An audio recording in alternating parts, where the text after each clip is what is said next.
Tak ada yang peduli pada Sarikun, pemuda miskin yang tiap hari dihina, difitnah, dan hampir dibunuh oleh desanya sendiri.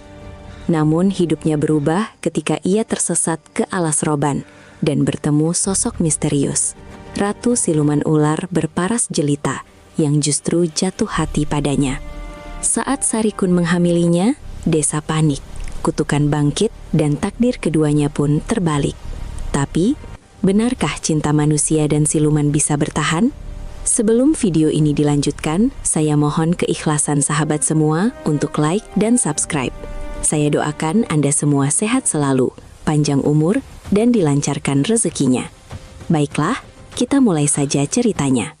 Sarikun lahir di sebuah desa kecil di tepian alas roban. Hutan tua yang sering dipenuhi kabut dan cerita mistis yang diwariskan dari satu generasi ke generasi berikutnya. Ia dibesarkan oleh ayah dan ibunya dengan penuh kasih. Namun kemiskinan telah menjadi teman yang tidak pernah meninggalkannya sejak ia membuka mata ke dunia. Rumahnya hanya sebuah gubuk bambu yang dindingnya sudah banyak berlubang dan atapnya sering bocor ketika hujan turun. Meski begitu, Sarikun tumbuh menjadi anak yang berhatinya jernih, tidak pernah mengeluh dan selalu menghormati orang lain. Namun, kemurnian hatinya tidak menjamin ia mendapatkan belas kasih dari manusia. Ketika Sarikun masih remaja, ibunya meninggal karena sakit yang tak mampu mereka obati.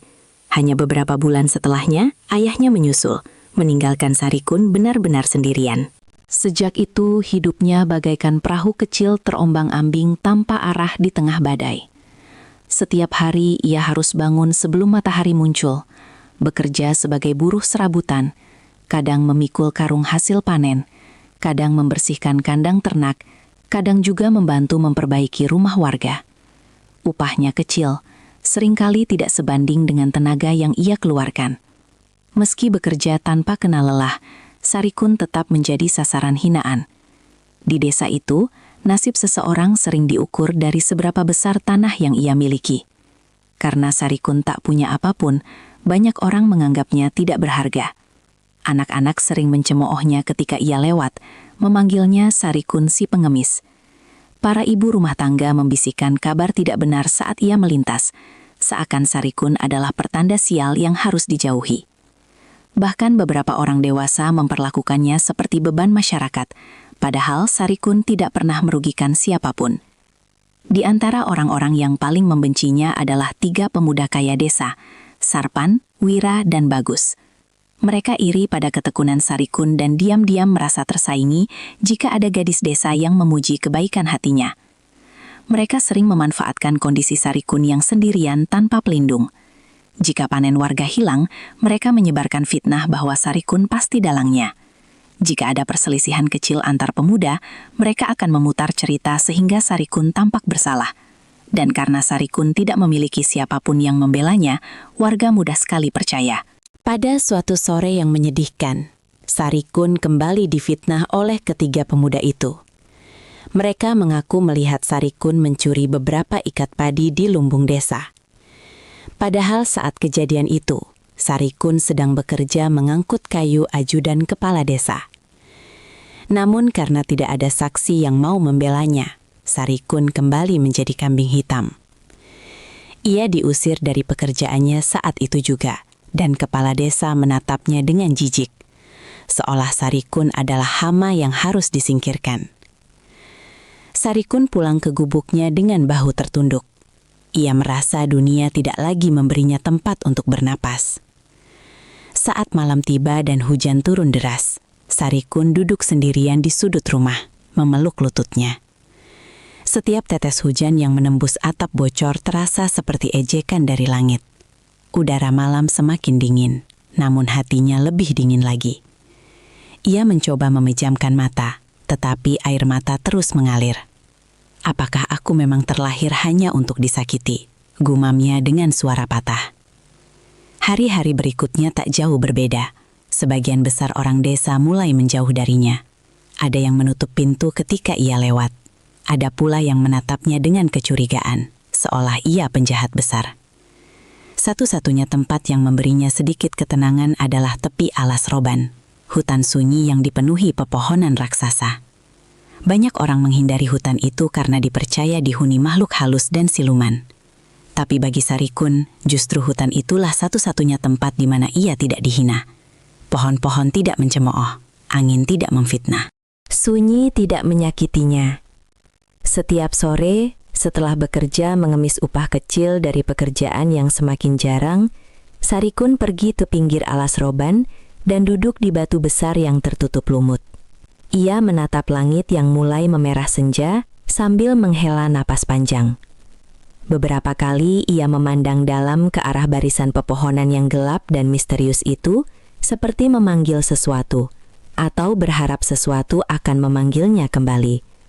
Pada suatu sore yang lebih kelam dari biasanya, Sarikun merasa beban hidupnya tak lagi mampu ia pikul.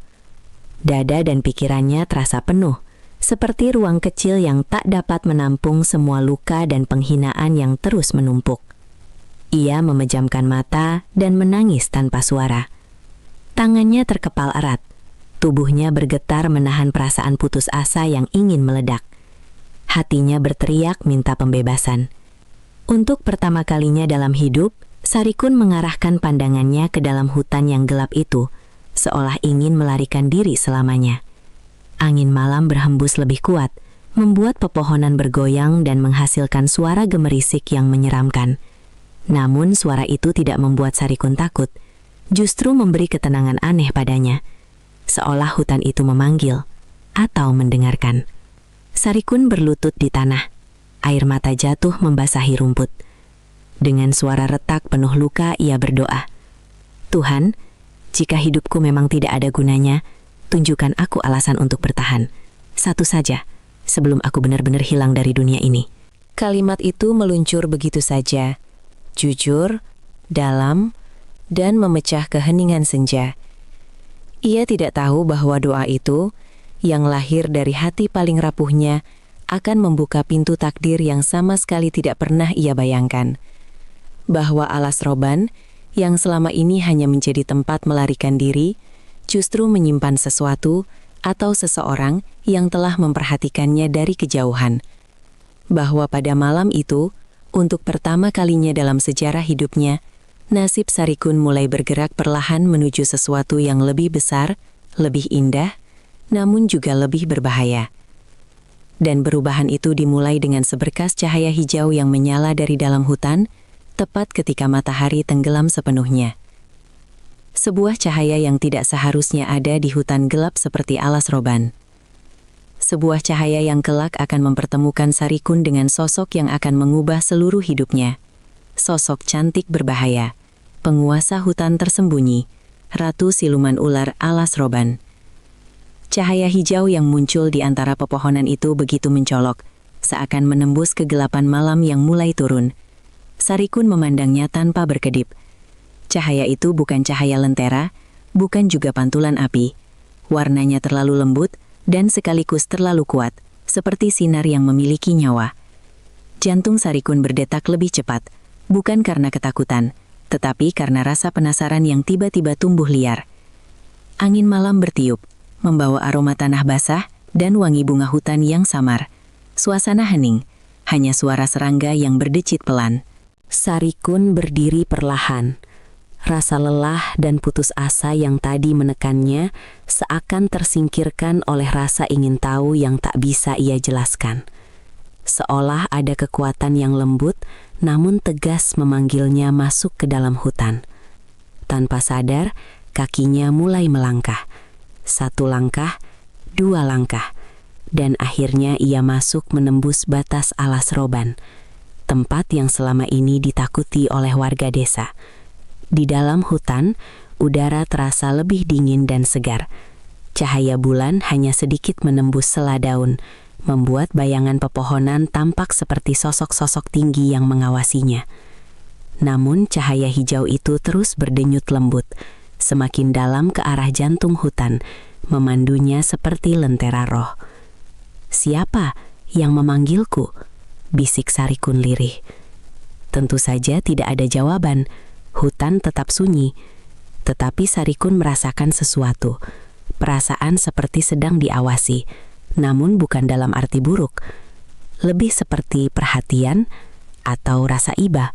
Sarikun tidak tahu. Ia terus berjalan mengikuti cahaya itu hingga tiba di sebuah sungai kecil. Airnya memantulkan sinar hijau tadi, membuat permukaan sungai tampak seperti kaca yang menyala. Sarikun berlutut dan menyentuh air itu. Hangat dan lembut, seperti tangan seseorang yang menenangkan. Tiba-tiba, dari balik pepohonan, terdengar suara dedaunan tergesek kuat. Sarikun terkejut, tubuhnya kaku. Ia berdiri dan mundur beberapa langkah. Suara itu semakin dekat, berat dan bergulung, seperti sesuatu yang besar sedang melata di tanah. Sarikun menelan ludah. Siapa di sana? Teriaknya, meski suaranya bergetar. Tak ada jawaban. Yang datang justru bayangan raksasa melingkar di balik batang pohon. Lalu serak. Sesuatu muncul dari kegelapan. Seekor ular raksasa, panjangnya mungkin 5 hingga 7 meter. Sisiknya hitam kehijauan, matanya menyala seperti 2 permata jade.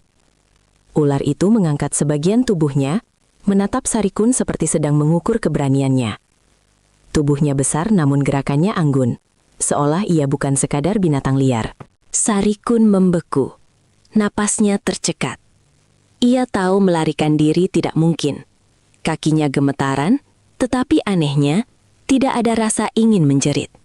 Justru ada perasaan damai aneh yang merayap ke dalam dadanya. Ular itu kemudian mengeluarkan suara mendesis. Namun bukan desisan biasa. Suaranya seperti alunan. Seperti seseorang yang mencoba berbicara dalam bahasa yang belum pernah didengar Sarikun. Lalu cahaya hijau kembali muncul. Kali ini dari tubuh ular itu sendiri. Cahayanya membesar hingga menutupi seluruh tubuh ular. Sarikun terpaksa menutup mata karena silau. Angin berputar di sekelilingnya, membawa hawa hangat yang menenangkan sekaligus menegangkan. Saat cahaya itu mereda, Sarikun membuka mata dan ternganga. Di hadapannya, ular raksasa itu telah berubah menjadi sosok seorang wanita yang luar biasa cantik. Kulitnya pucat bening seperti porselen, rambut panjang hitam kehijauan menjuntai hingga pinggang, dan matanya berwarna hijau zamrud berkilau. Pakaiannya adalah kain tipis berwarna hijau tua yang tampak terbuat dari sisik cahaya, berkilauan lembut seperti embun pagi. Aura yang memancar dari tubuhnya bukanlah aura manusia biasa. Ada wibawa, kelembutan dan kekuatan yang samar, namun sangat terasa. Wanita itu tersenyum tipis, senyum yang memancarkan kedamaian.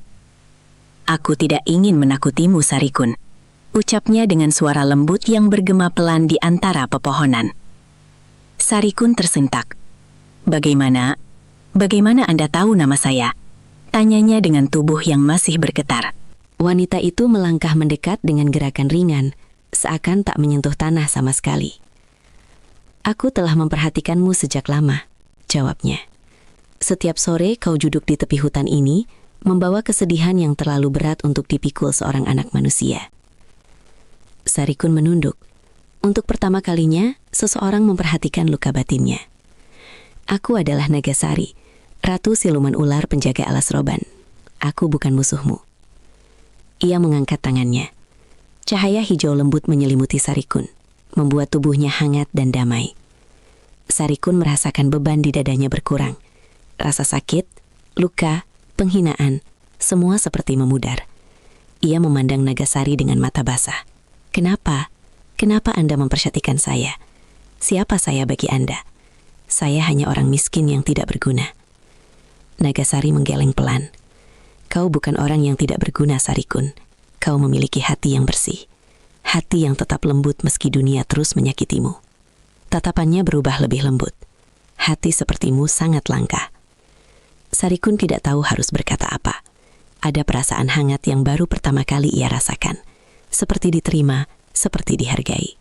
"Ketika kau berdoa tadi," lanjut Nagasari, "doamu menggema hingga ke wilayah kekuasaanku. Doa seseorang yang hampir menyerah pada hidup adalah panggilan yang tak bisa kuabaikan." Sarikun terisak pelan. Kata-kata itu terasa merembes masuk jauh ke hatinya. Nagasari mendekati Sarikun dan menyentuh pundaknya. Sentuhannya lembut, hangat, seperti cahaya matahari pagi setelah hujan panjang. Aku tidak ingin kau hilang, Sarikun. Dunia ini membutuhkan hatimu. Sarikun menatapnya. Dalam tatapan itu, ia melihat sesuatu yang tidak pernah ia temukan pada manusia. Kejujuran, perhatian, dan rasa iba yang tulus. Jika kau mengizinkan, ucap Nagasari perlahan, datanglah ke sini lagi. Aku ingin menunjukkan bahwa tidak semua makhluk di dunia ini akan menyakitimu. Sarikun mengangguk tanpa berpikir panjang. Baik, Nagasari, aku akan datang. Wanita itu tersenyum kecil. Itulah awal yang baik. Angin berhembus lembut, membawa aroma bunga liar yang sebelumnya tidak ada di sekitar mereka. Daun-daun tampak bergetar halus, seperti ikut menyambut janji pertemuan itu. Tak lama kemudian, tubuh Nagasari kembali bercahaya. Cahaya hijau mengelilinginya, dan ia berubah menjadi ular raksasa lagi. Namun kini Sarikun tidak merasa takut. Ia hanya merasa kagum. Ular itu masuk ke semak gelap, lalu menghilang sepenuhnya. Sarikun berdiri mematung cukup lama, mencoba memahami apa yang baru saja terjadi. Hatinya yang sebelumnya sesak dan gelap, kini terasa lebih lapang. Ada cahaya kecil yang tumbuh di dalamnya. Cahaya yang baru muncul setelah bertahun-tahun ia hidup dalam gelap. Malam itu, ketika Sarikun pulang, wajahnya tampak berbeda, lebih hidup, lebih berharap. Ia tidak tahu bahwa pertemuan pertama itu hanyalah awal dari perubahan besar dalam hidupnya. Perubahan yang akan mengangkatnya dari kehinaan sekaligus menjerumuskannya dalam kisah cinta yang tak pernah dibayangkan manusia. Semuanya dimulai dari cahaya hijau. Cahaya yang berasal dari hati seorang ratu siluman yang kesepian. Sejak malam itu, Sarikun tidak pernah absen datang ke tepi sungai kecil di dalam alas roban. Setiap sore setelah matahari tenggelam, ia berjalan pelan melewati jalan setapak yang semakin ia kenali. Rumput yang dulu terasa dingin, kini seperti karpet lembut yang menyambut langkahnya. Pohon-pohon menjulang yang dulu tampak menyeramkan, kini seperti penjaga setia yang mempersilahkannya masuk. Dan setiap ia tiba di tempat itu, Nagasari sudah menunggunya. Kadang ia muncul dalam wujud perempuan berparas menawan dengan gaun hijau berkilau yang tampak hidup. Kadang ia muncul sebagai ular besar melingkar tenang di atas batu, matanya yang berwarna zamrud lembut menatap Sarikun tanpa ancaman. Hari demi hari, pertemuan mereka menjadi kebiasaan. Kebiasaan itu berkembang menjadi keakraban. Keakraban itu, meski tanpa disadari, mulai berubah menjadi sesuatu yang lebih dalam. Pada suatu senja, Sarikun datang dengan wajah murung. Nagasari segera tahu ada yang mengganggu pikirannya. "Apa yang terjadi hari ini?" tanya Nagasari sambil duduk di tepi sungai. Kakinya menyentuh permukaan air yang memantulkan cahaya hijau lembut. Sarikun menghela napas panjang. "Aku tidak dibayar oleh majikan baruku. Mereka menuduhku malas, padahal aku bekerja sampai tubuhku terasa seperti mau roboh." Nagasari terdiam sejenak, lalu menyentuh tangan Sarikun. "Mengapa manusia begitu suka menyakiti yang lemah?" Sarikun menunduk. "Karena orang lemah seperti aku tidak punya siapa-siapa. Aku di sini." Suara itu pelan, namun mengandung kekuatan aneh yang membuat dada Sarikun menghangat. Sarikun menatapnya. "Nagasari, kenapa kau begitu baik padaku?" Nagasari tersenyum samar, tapi senyum itu mengandung duka yang dalam. "Karena aku tahu bagaimana rasanya disakiti oleh dunia." Kata-katanya membuat Sarikun menatapnya dengan penuh tanya. "Apa maksudmu?" Nagasari tidak langsung menjawab. Ia mengatap permukaan sungai yang berpendar lembut, sebelum akhirnya berkata, "Aku tidak selalu seperti ini. Dulu aku manusia, seorang wanita dari keluarga bangsawan yang tinggal jauh dari sini." Sarikun membelalak. "Kau pernah menjadi manusia?" Nagasari mengangguk pelan. "Aku dikutuk. Ratusan tahun lalu, ketika aku menolong manusia yang dikejar makhluk gaib, justru manusia itu mengkhianatiku. Ia menuduhku bersekutu dengan iblis karena aku memiliki kemampuan merasakan kehadiran roh. Ia tersenyum getir.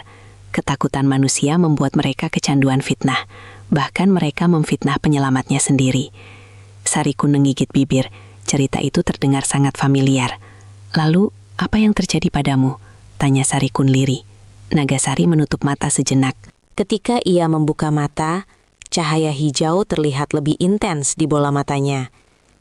Sebab fitnah itu, aku dikutuk oleh roh ular penjaga hutan ini.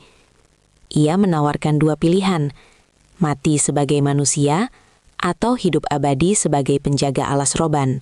Sarikun mengerutkan kening. Lalu kenapa kau memilih hidup sebagai siluman? Karena aku ingin tetap melindungi manusia, meski mereka membenciku. Sarikun merasakan sesuatu meledak pelan di dalam dadanya. Kagum, iba, dan rasa yang sulit dijelaskan. Namun kutukan itu datang dengan syarat, lanjut Nagasari. Aku hanya dapat kembali menjadi manusia seutuhnya bila aku memiliki keturunan dari manusia yang berhati suci. Seseorang yang murni niatnya, tanpa ambisi, tanpa keinginan menguasai, seseorang yang bahkan ketika dunia menginjak-injaknya, ia tetap tidak membenci. Sarikun tercekat. Sosok seperti itu terdengar seperti dirinya sendiri, dan ia tahu itu. Aku? Sarikun berbisik, tidak percaya. Nagasari tersenyum lembut. Aku tidak mengatakan apapun, aku hanya menjelaskan takdir yang sudah dituliskan alam. Sejak pengatuan itu, hubungan mereka menjadi lebih dalam. Setiap pertemuan memiliki kehangatan yang hampir seperti janji diam-diam. Sarikun mulai bercerita tentang hidupnya, tentang ayah dan ibunya, tentang luka-luka yang ia simpan, tentang rasa sepinya yang menua bersama waktu. Nagasari mendengarkan dengan penuh perhatian, seolah setiap kata adalah hal penting. Kadang ia mengusap rambut Sarikun, kadang ia hanya memeluknya ketika Sarikun tidak mampu menahan tangis. Dan setiap kali itu terjadi, tubuh Sarikun terasa lebih ringan. Pada suatu malam, hujan turun deras. Petir menyambar, angin kencang membuat daun-daun terbang di sekitar hutan. Sarikun datang dengan tubuh basah kuyup. Kau seharusnya tidak datang dalam kondisi seperti ini, tegur Nagasari. Suaranya lembut, namun khawatir. Aku merasa gelisah kalau tidak bertemu denganmu, jawab Sarikun jujur. Mata Nagasari melembut. Ia mengulurkan tangan dan memegang wajah Sarikun, menghapus air hujan yang menetes. Sarikun, kenapa hatimu begitu lembut? Sarikun memejamkan mata, merasakan sentuhannya. Karena tidak ada orang lain yang memperlakukanku dengan baik seperti kau. Tangan Nagasari gemetar pelan. Ada sesuatu yang tumbuh di hatinya. Sesuatu yang tidak ia rasakan selama ratusan tahun hidup sebagai siluman. Sarikun, bisiknya. Tanpa sadar, Sarikun memegang tangannya. Nagasari, jika aku boleh berkata jujur, setiap hari aku menanti saat seperti ini. Saat aku dapat melihatmu, aku merasa hidupku kembali bernyawa. Nagasari menghela napas dalam-dalam, seperti menahan emosi yang selama ini tidak berani keluar. Kau membuatku takut. Takut apa? Takut bahwa aku mulai berharap. Hujan semakin deras. Petir menyambar lagi. Namun suara itu tidak mengalahkan degup jantung Sarikun yang kencang. Ia menatap mata Nagasari dengan ketulusan yang tidak pernah ia berikan pada siapapun. Aku tidak ingin kau kesepian lagi. Sarikun mendekat. Biarkan aku menemani hidupmu. Nagasari terdiam. Air mata bening jatuh dari matanya. Air mata yang tidak pernah ia keluarkan selama ratusan tahun. Sarikun, jangan katakan hal seperti itu. Kecuali kau benar-benar bersedia menerima diriku apa adanya. Aku menerima semua yang kau miliki, jawab Sarikun tanpa ragu. Manusia atau siluman, cantik atau menakutkan, kutukan atau tidak. Yang aku lihat hanyalah hatimu. Kata-kata itu menghancurkan tembok terakhir dalam diri Nagasari. Ia meraih wajah Sarikun dan tanpa menunggu lebih lama, menciumnya. Ciuman itu lembut, hangat, penuh rindu yang tertahan. Seolah dua jiwa yang tersesat akhirnya saling menemukan. Di tengah hujan, di bawah gemuruh alam, malam itu menjadi saksi lahirnya cinta yang mustahil. Cinta antara manusia miskin dihina dunia, dan ratu siluman yang dikutuk karena terlalu mencintai manusia. Setelah malam itu, hubungan mereka berubah. Mereka tidak lagi sekadar teman yang saling mengisi kesepian. Ada kedekatan yang lebih dalam, lebih intim, lebih tidak bisa dijelaskan dengan kata-kata. Dan pada malam bulan purnama, ketika kabut turun tipis dan air sungai berkilau hijau, mereka mengikat hati satu sama lain tanpa kata. Dan dari pertemuan itu, dari cinta yang tembus batas dunia, Nagasari mengandung. Ia merasakannya pertama kali sebagai kehangatan lembut di dalam tubuhnya, berbeda dari kekuatan silumannya. Ketika ia menutup mata, ia merasakan denyut kecil, denyut kehidupan baru. Sarikun, bisiknya sambil memegang perutnya, takdirmu telah menyatu denganku. Namun bersama kebahagiaan itu, bayangan gelap mulai muncul di kejauhan, karena cinta antara manusia dan ratu siluman tidak pernah berjalan tanpa konsekuensi. Dan desa belum mengetahui apapun, belum. Kabar tentang perubahan sikap Sarikun mulai menyebar di desa. Warga memperhatikan bagaimana pemuda miskin yang biasanya berjalan dengan pundak merosot, kini terlihat lebih tegak, lebih tenang, lebih hidup. Ada ketenangan aneh dalam tatapannya, seolah ia telah menemukan sesuatu yang tidak bisa disentuh dunia. Namun, bagi orang-orang yang sejak dulu memandangnya rendah, perubahan kecil itu saja sudah cukup menimbulkan kecurigaan. Terutama bagi Sarpan, Wira, dan Bagus, 3 pemuda yang sejak dulu iri sekaligus membenci Sarikun. Mereka tidak suka melihat Sarikun tersenyum, tidak suka melihatnya tampak bahagia, tidak suka melihat pemuda yang menurut mereka sampah miskin itu berjalan seperti seseorang yang memiliki harapan. Kau lihat dia, jalannya seperti orang yang menemukan emas, gumam Sarpan dengan tatapan sinis. Padahal dia tidak punya apa-apa, sahut Wira. Ada yang tidak beres, Bagus menimpali. Dia pasti melakukan sesuatu di hutan itu. Setiap sore dia menghilang. Jangan-jangan dia memang belajar ilmu hitam. Kecurigaan itu mulai menjadi percikan yang siap membakar apapun. Pada suatu pagi, saat Sarikun bekerja membantu seorang kakek tua memperbaiki pagar, Sarpan datang bersama 2 rekannya. Mereka menghampirinya dengan langkah penuh kesengajaan. "Sarikun," seru Sarpan, nadanya tinggi, menuntut perhatian. Sarikun menoleh. "Ada apa?" "Kami ingin bertanya," kata Wira sambil menyilangkan tangan. "Setiap sore kau pergi ke hutan. Melakukan apa di sana?" Sarikun terdiam sesaat, lalu menjawab tenang. "Aku hanya berjalan-jalan. Di sana aku merasa lebih tenang." "Tenang?" Bagus tertawa mengejek. "Apa kau pikir kami bodoh? Kau pasti bertemu sesuatu di sana. Kau tidak mungkin berubah begini hanya karena duduk di bawah pohon." Sarikun menghela napas panjang. Ia tidak ingin meladeni masalah. "Percuma aku menjelaskan. Kalian tidak akan percaya. Karena memang tiada yang bisa dipercaya dari orang seperti kau," bentak Sarpan sambil mendorong dada Sarikun. Sarikun terhuyung ke belakang. Kakek tua yang tadi meminta bantuannya ingin menengahi. Tapi para pemuda itu terlalu agresif. "Kalau kau tidak mengaku," ancam Sarpan, "kami akan membuatmu mengaku." Kata-katanya menjadi titik awal kekacauan yang tak bisa dibendung. Malam itu mereka mengikuti Sarikun yang berjalan menuju alas roban.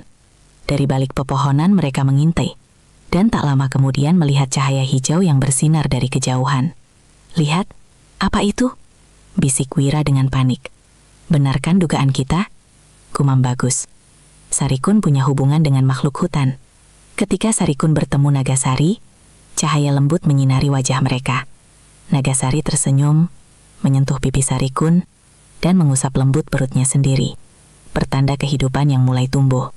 Namun dari kejauhan, bagi semua itu tampak seperti sesuatu yang jahat, bahkan mengerikan. Dia bersama siluman," seru Sarpan. Wajahnya pucat. "Mereka berhubungan?" Wira ketakutan. "Ini gila. Dia menghamili siluman." Itu saja cukup membuat mereka mundur dan lari terbirit-birit ke desa, membawa ketakutan yang kemudian berubah menjadi fitnah besar. Keesokan paginya, desa gempar. Sarikun memanggil siluman perempuan. Dia membuat perjanjian dengan iblis. Dia menghamili makhluk alas roban. Dia akan membawa bencana ke desa. Semua orang berteriak, menangis, panik. Ketakutan merajalela. Fitnah menjadi kebenaran karena semua orang ingin percaya sesuatu yang lebih seram daripada kebaikan. Sarikun yang baru tiba di desa pagi itu tidak mengerti mengapa semua orang menatapnya seperti ia adalah wabah. Sampai akhirnya, Kepala desa memanggilnya dengan amarah membara. "Sarikun, apa yang kau lakukan?" bentaknya. Aku tidak mengerti," jawab Sarikun. Sarpan maju ke depan dan menunjuknya. "Kami melihatnya sendiri. Dia bertemu siluman perempuan di hutan. Dia menghamili makhluk itu." Warga berteriak ketakutan. Sarikun terdiam. Rahangnya mengeras. "Kalian salah paham. Nagasari bukan makhluk jahat. Dia siluman. Itu sudah cukup jahat," teriak seorang ibu. "Dia akan membawa kutukan ke desa." Seru yang lain. Masa semakin kalap. "Aku bilang dia tidak jahat." Sarikun mencoba menjelaskan, tapi suaranya tenggelam oleh teriakan mereka. Akhirnya, salah satu warga memukul kepala Sarikun dari belakang. Sarikun jatuh tersungkur. Tubuhnya ditendang, dipukul, diseret. Ia berusaha bangkit, tapi jumlah mereka terlalu banyak. Bakar dia sebelum siluman itu datang." "Bakar!" Teriakan itu menggema ke seluruh desa seperti panggilan iblis. Sarikun ditarik ke tiang kayu, diikat kuat-kuat. Tumpukan ranting mulai disusun di sekelilingnya. Api dinyalakan. Cahaya merah oranye mulai memantul di matanya yang penuh luka. Ia tidak takut mati. Yang ia takutkan adalah mereka akan menyakiti Nagasari. "Nagasari, jangan datang. Jangan biarkan mereka menyakitimu," bisiknya lemah. Namun, suara hati yang lirih itu tidak cukup untuk menghentikan apa yang akan terjadi. Karena, ketika api mulai membesar, angin berhenti total. Tidak ada hembusan. Tidak ada suara. Seakan dunia menahan napas. Tiba-tiba, tanah bergetar. Getaran kecil berubah menjadi gelombang yang membuat warga jatuh tersungkur. Pepohonan bergoyang seperti diterpa badai besar. Lalu, terdengar suara mendesis panjang. Suara yang tidak berasal dari manusia. Dari arah alas roban, kabut hijau menyebar cepat, menelan desa seperti lautan cahaya. Warga berteriak ketakutan. Apa itu? Itu siluman, dia datang." Dari kabut itu, muncul sosok ular raksasa dengan sisik kehijauan berkilau. Matanya menyala tajam. Tubuhnya menjulang, lebih besar dan mengerikan daripada yang dibayangkan manusia. Ratu siluman ular, Nagasari, datang dengan wujud sepenuhnya. Namun, air mata mengalir di matanya yang bercahaya. Ketika ia melihat Sarikun diikat dan hampir dibakar hidup-hidup, tubuhnya bergetar hebat. Suara desisnya mengandung amarah, kesedihan, dan ketakutan bercampur menjadi satu. "Sarikun!" Suaranya menggema seperti guntur. Warga mencerit dan melarikan diri. Hanya kepala desa dan para pemuda yang tetap di tempat karena terlalu takut untuk bergerak. Dengan satu gerakan, Nagasari memecahkan tiang kayu tempat Sarikun diikat. Api padam seketika, seolah takut padanya. Ia menurunkan tubuh Sarikun dengan hati-hati, lalu berubah menjadi wujud manusia. Dalam wujud manusia pun, kekuatannya memancar sangat kuat. Nagasari memeluk Sarikun yang terluka parah. "Siapa yang berani menyakitimu?" bisiknya, suaranya penuh getaran. Sarikun membuka mata perlahan. "Nagasari, jangan sakiti mereka." Nagasari terkejut. "Mereka ingin membunuhmu." Tapi mereka hanya takut. Air mata jatuh dari mata Nagasari. Ia mengangkat wajahnya ke arah warga yang berkumpul di kejauhan, ketakutan setengah mati. "Ketakutan kalian," katanya dengan suara yang menggema jauh, "telah membuat kalian hampir membunuh seseorang yang jauh lebih berhati suci daripada kalian semua." Tanah kembali bergetar, langit menjadi gelap. "Jika kalian menyentuhnya lagi," matanya berkilat hijau terang, "aku tidak akan sungkan menghancurkan seluruh desa ini." Warga menangis, gemetar, tersungkur meminta ampun. Namun sebelum amarahnya menjadi badai yang membinasakan, Sarikun memegang tangannya. "Nagasari, hentikan. Jangan jadi seperti mereka." Kata-kata itu, kata-kata yang keluar dari hati lembut Sarikun, mampu menembus amarah ratusan tahun yang tersimpan dalam jiwa sang ratu siluman. Nagasari terpaku. Air matanya jatuh. Dan perlahan, getaran bumi mereda. Sarikun tersenyum lemah.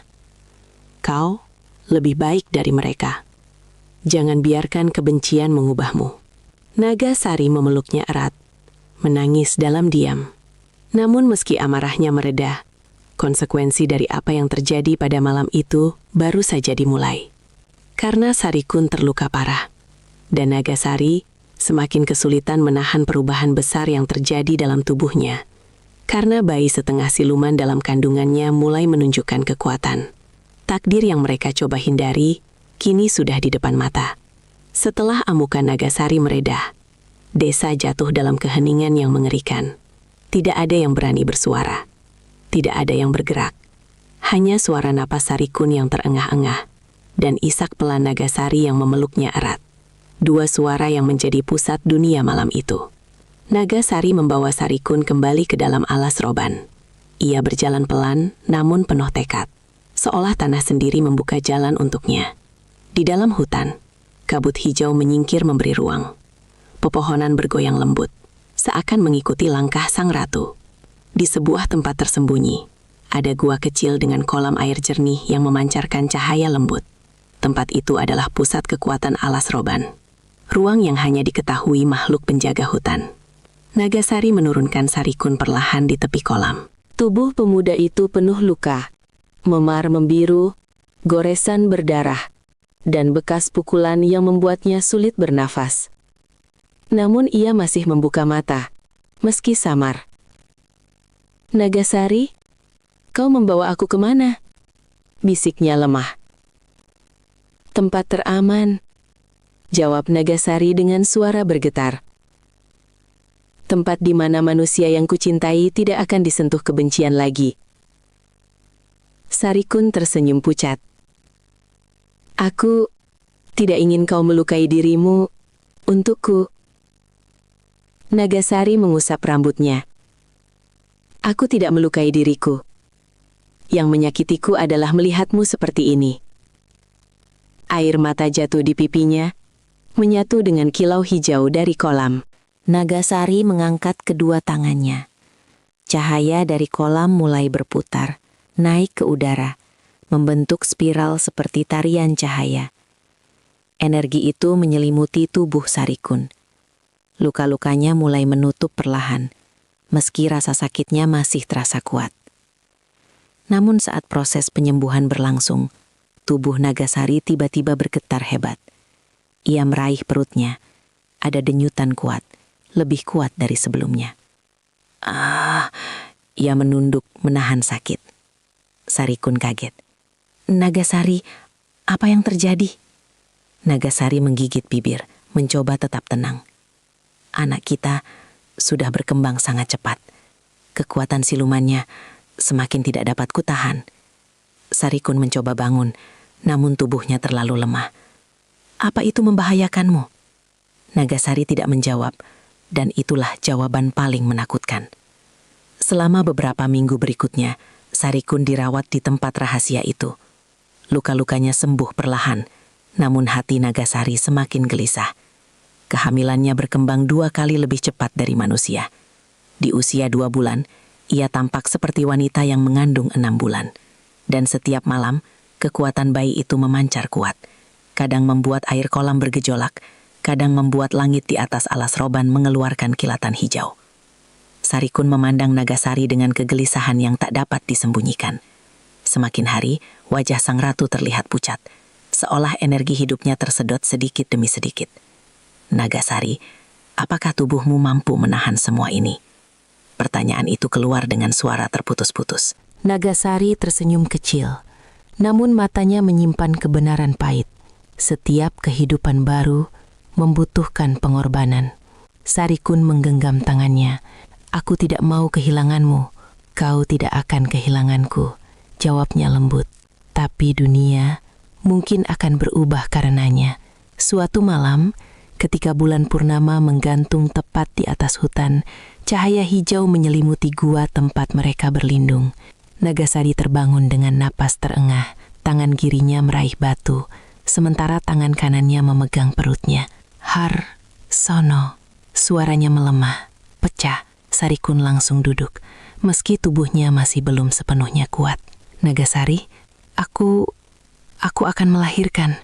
Cahaya kuat meledak dari tubuh Nagasari, membuat Sarikun hampir terdorong ke belakang. Gema kekuatan itu merambat ke seluruh hutan, membuat makhluk-makhluk hutan menjerit dan tertunduk. Sementara itu di desa, anak-anak kecil menangis tanpa sebab. Para orang dewasa merasa udara berubah, lebih berat, lebih kuat, lebih suci, atau berbahaya. Mereka tidak tahu. Kepala desa gemetar. Ini pasti ulah siluman itu. Namun tak seorang pun berani mendekati alas roban. Mereka tahu batas nyawa mereka berada. Di dalam gua, Nagasari berlutut, tubuhnya bergetar. Sisik-sisik hijau muncul di sekitar kulitnya, berganti dengan kilatan cahaya. Ia berada di ambang antara wujud manusia dan siluman. Aku tidak bisa. Suaranya tertahan oleh rasa sakit luar biasa. Sarikun meraih pundaknya. Kau bisa, Nagasari. Aku di sini. Ketika ia memegang tangan Nagasari, sesuatu mengejutkan terjadi. Cahaya hangat dari tangan Sarikun merambat, menenangkan sedikit rasa sakitnya. Nagasari menatapnya terkejut. Kekuatanmu tumbuh. Sarikun menggeleng. Tidak, aku hanya memberimu apa yang kau berikan padaku setiap hari. Hidup. Nagasari menangis. Di tengah jeritan rasa sakit itu, Sarikun menahan tubuhnya. Cahaya dari kolam naik, menyelimuti mereka berdua. Bayangan ular raksasa tampak di dinding gua, lalu menghilang, berubah menjadi cahaya putih murni. Tiba-tiba, suara mendesing lembut muncul dari perut Nagasari. Air di kolam terangkat ke udara, membentuk pusaran. Angin berputar, namun lembut. Cahaya semakin terang, hingga akhirnya, dalam 1 detik yang terasa seperti keabadian, tangisan bayi terdengar. Suara itu lembut namun bergema dalam hati, seolah bukan hanya suara bayi biasa. Sarikun terdiam, air matanya mengalir. Nagasari jatuh ke pelukan Sarikun, tubuhnya lemah namun wajahnya bercahaya. Sarikun, anak kita. Ia menggendong bayi itu. Kulit bayi itu berwarna pucat bersinar, dengan mata hijau lembut seperti daun muda. Tidak ada tanda bahwa ia adalah makhluk setengah siluman. Ia terlihat lebih manusia daripada manusia manapun. Dia indah, Sarikun berbisik. Nagasari tersenyum. Dia adalah berkah, dan kutukanku terangkat. Sarikun menatapnya tidak percaya. Nagasari mengusap rambutnya. Melahirkan keturunan dari manusia berhati suci telah membebaskanku. Dalam sekejap, semua sisik di tubuh Nagasari menghilang. Cahaya siluman dalam dirinya mereda. Ia benar-benar berubah menjadi manusia, sepenuhnya, indah dan lemah seperti manusia biasa. Sarikun memeluknya erat. Kau kembali. Nagasari membalas pelukannya. Dan semua ini karena kau. Namun kebahagiaan itu tidak berlangsung lama. Dari luar gua terdengar langkah ratusan orang. Warga desa datang, membawa obor, senjata, dan ketakutan yang belum padam. Sarikun menggenggam tangan Nagasari. Tetap di belakangku. Nagasari menggeleng. Tidak, aku akan berdiri di sampingmu. Aku bukan siluman lagi, dan aku tidak akan lari dari dunia yang ingin kubela. Sarikun tersenyum bangga. Kalau begitu, kita hadapi mereka bersama. Di belakang mereka, bayi mungil itu membuka mata. Mata hijau yang bersinar lembut. Seakan siap memperlihatkan pada dunia bahwa ia bukan ancaman, tetapi anugerah.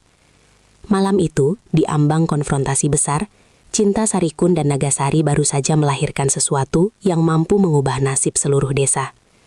Dan keheningan menegangkan itu adalah tanda bahwa hari penghakiman desa baru saja dimulai.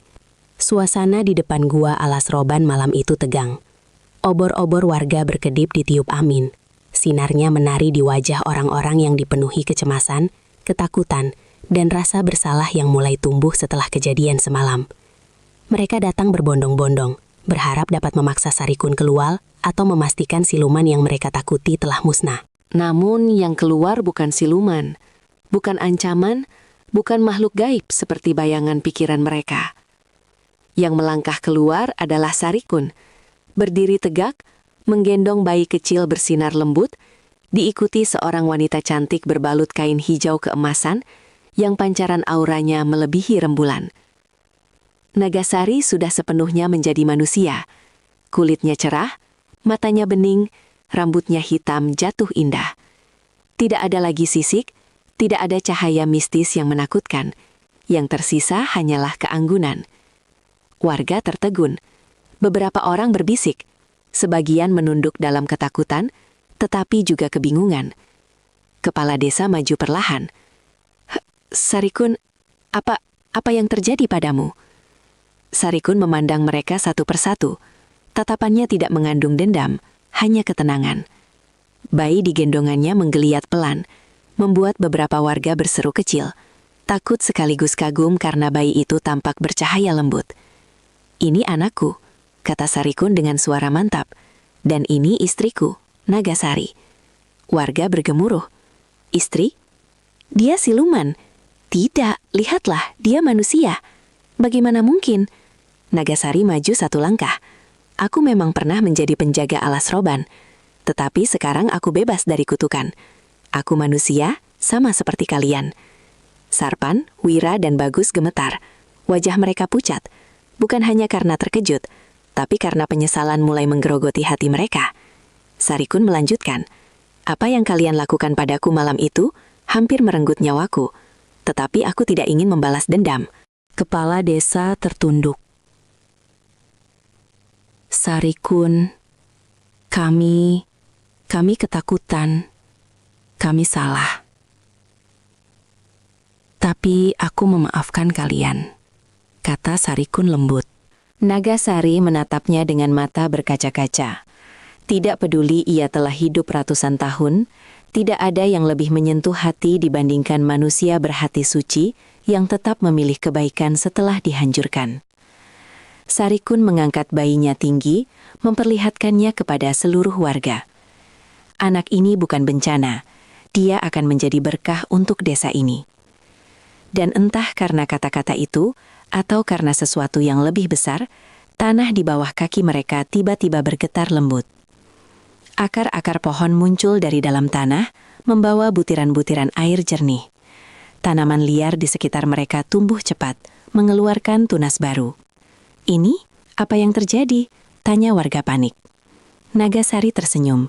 Ini tanda alam, tanda penerimaan. Anak ini membawa kehidupan, bukan kehancuran. Warga jatuh berlutut. Ampuni kami. Sarikun, Nagasari, lindungi desa kami.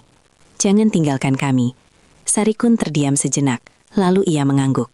Kami tidak akan pergi. Desa ini tempatku lahir. Aku ingin membangun masa depan di sini. Sorakan kecil terdengar dari warga, tapi itu baru awal takdir besar Sarikun. Beberapa bulan kemudian, Sarikun telah berubah sepenuhnya. Setelah warga melihat berkah yang datang dari bayi itu, yang mereka namai Raden Arya, mereka mulai membuka diri. Tanaman tumbuh subur, panen melimpah, sungai menjadi lebih jernih. Keberkahan itu tidak datang melalui sihir aneh, melainkan melalui keseimbangan alam yang kembali pulih sejak kutukan Nagasari terangkat. Berkat pengetahuan Nagasari tentang alam dan pengobatan kuno, desa menjadi termakmur di wilayah itu. Warga dari desa-desa tetangga datang meminta bantuan dan berdagang. Sarikun yang awalnya hanya membantu membangun gubuk, kini dipercaya mengatur pertanian, menyusun sistem irigasi baru, bahkan berdiplomasi dengan desa tetangga. Sarikun, kau cocok menjadi pemimpin, kata kepala desa suatu hari. Kau memiliki kebijaksanaan yang tidak dimiliki siapapun. Sarikun menggeleng. Aku tidak ingin menjadi kepala desa, aku hanya ingin membantu. Namun karena bantuannya, panen desa menjadi 3 kali lipat dari biasanya.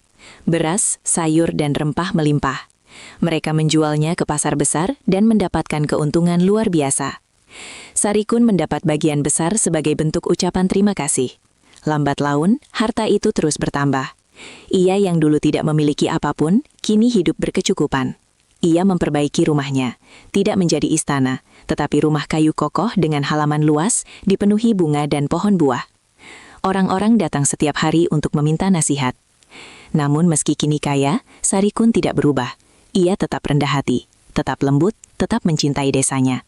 Namun yang paling menenangkan hatinya adalah Nagasari selalu ada di sisinya. Pada suatu sore yang tenang, Sarikun duduk di teras rumah barunya. Raden Arya, putranya, tertawa kecil sambil meraih jari-jarinya.